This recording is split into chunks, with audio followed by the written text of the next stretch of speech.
KMK Productions, it is a full-service public relations boutique. So we specialize in cause marketing, creating content for small businesses. We work with a lot of community engagement, far as putting together events for clients. We also help with just branding and marketing businesses. A lot of times people forget about the public relations aspect, and that's being able to basically draw free publicity to your organization or your business or whatever you are working on. It's a key aspect in business. Aside from just marketing or word of mouth, people need to know what exactly you do, who exactly you are. So we create a way to tell stories. So I have been in business for 3 years now, officially under KMK Productions. I've been out here working in this particular field for about 7 years. Okay. Now, what challenges have you found, and maybe that you overcame from the beginning to where you are now? So the challenges I probably began with was not even knowing how much to charge or knowing exactly what I should do or who I should work with. So in the beginning, I probably spread myself real thin and just worked with anyone who was able to or thought that they needed my services, and not really getting like the niche of what my product was or what I wanted to offer or who I wanted to be my client. A lot of times we as new business owners, we look and we think about the money. The money will come because you're doing what you're supposed to be doing, and it's your passion.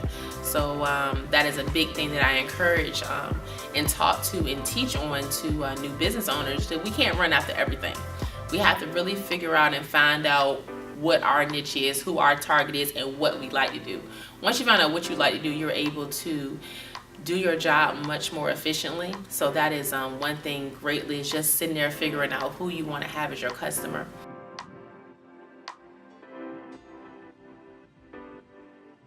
It's very important because, again, you're a small business, so you're competing with national known companies and brands, so therefore your message may not be heard clear. So if you have a particular message or something different that you do, and you may offer the same product as a company that's nationally known, people are going to come to you for your particular niche.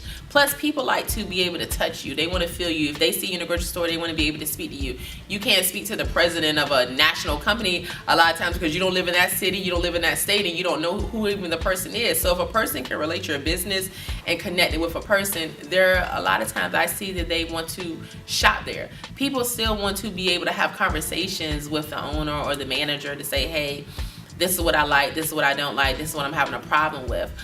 So small businesses, they can get the support if they're out there, but people need to know about it. So that's when it comes into when we talk about community efforts. If a small business is doing different things in the community, people will sometimes say, hey, you shouldn't promote this, or people are just doing this to get shine. No, you're not.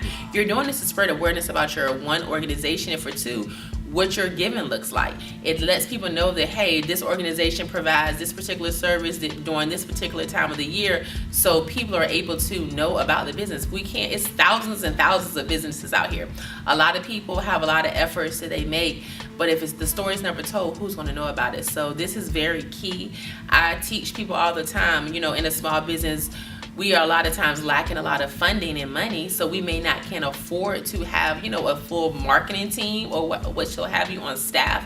But that's where you get interns from for college. You get interns from high school, people who are looking to be in that particular field. You get them to work with you, and they get on a volunteer basis, and that helps spread the message. But you have to be connected to the media because, whether it be positive or negative, you want to be able to have somebody on your side that you can call to tell your story and get your message out. Thank you for sharing that. Last piece, I always like to end every interview with a great positive note.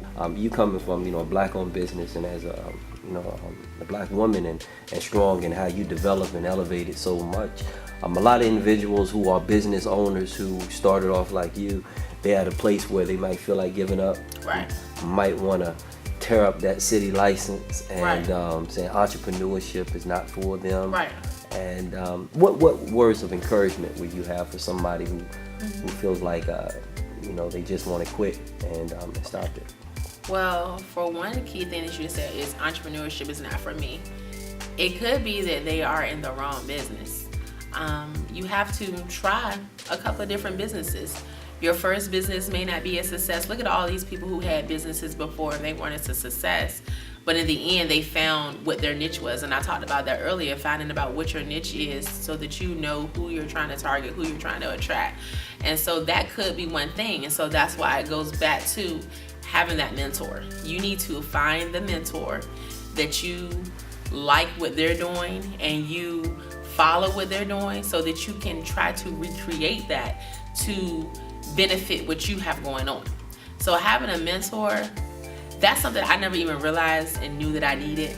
And then people who I looked up to or maybe supported or helped me out, they were like, Kim, you know that I've been your mentor the whole time. And I'm like, I didn't know that you were my mentor. So I will say having a mentor, having a relationship with good people, networking, those are key things. People think that you can just open up a business and you never have to go and meet people or talk to people or tell people what you offer. That's all networking. That attracts customers, that lets people have awareness of what you're offering. So you have to continue to be out here. You cannot just be at work. You have to be the spokesperson because you are the best person that knows how to represent your business. So you have to be out here. You have to join organizations. You have to join different groups that are affiliated or do the same thing that you do so that you can network. So that when that person's busy or they're booked up, maybe they can refer your business because they already know about your business. They've seen you working. So anything or any word, as my bishop always says, that has the last word, that has ship at the end of it, you need to be a part of that. But relationships, Lord, they are key.